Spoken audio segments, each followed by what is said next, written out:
Show for today. We're talking to Mr. Charles Dungey, who is a professor at Tennessee State University.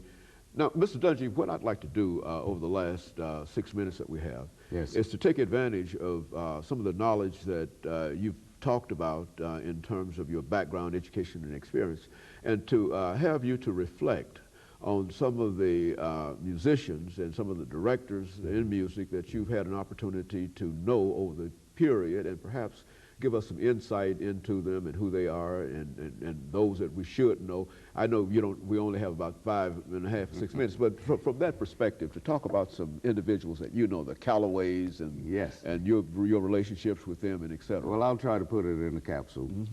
My first years in New York, which were in the 50s, my first landlord was Andy Kirk. Wonderful experience there, because Andy still had his band going. By the way, Joe Williams sang with Andy Kirk's band in his early development.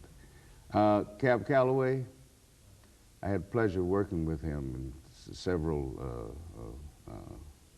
instances on the road. We played the Kennedy Center one year, about 15, 16 years now. Very personable man. I used to admire Cab for the way his delivery. I used to try to sing like him when I was a younger man. But Cab brought a lot to the table. Cab at one time employed some of the more recognized jazz musicians that contributed so much to the art form. Dizzy Gillespie used to play in Cab's band.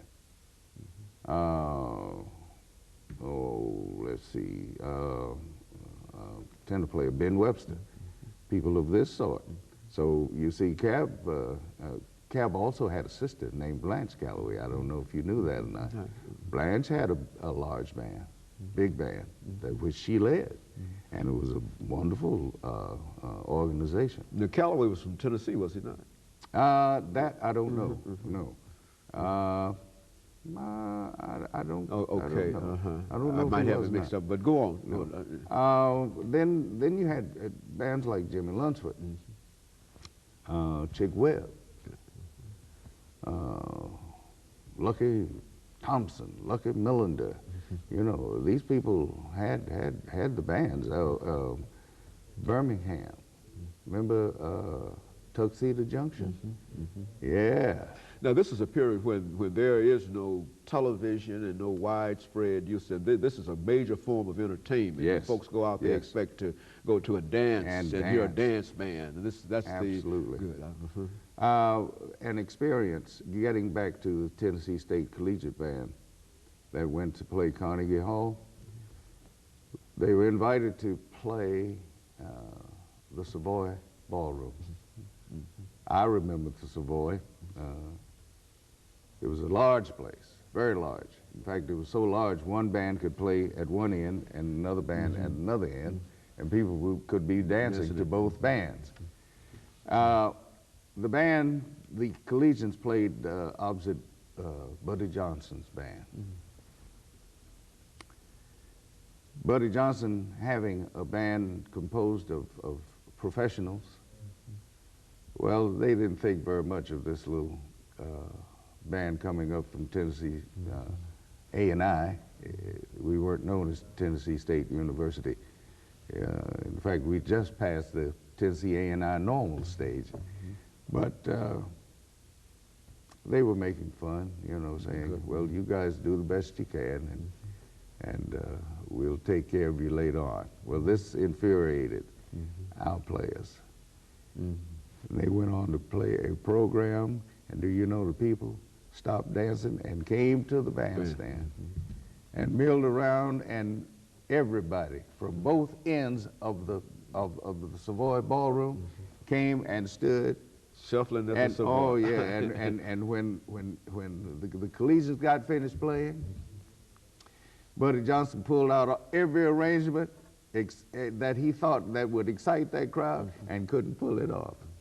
So you see, You see what impact? That's right. The moment, what was played, and the impact that it had on the whole thing.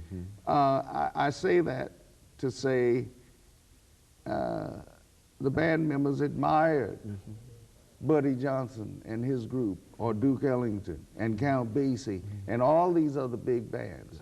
These were their mentors, you see. So, but they were still within the tradition, and it came off so well for them.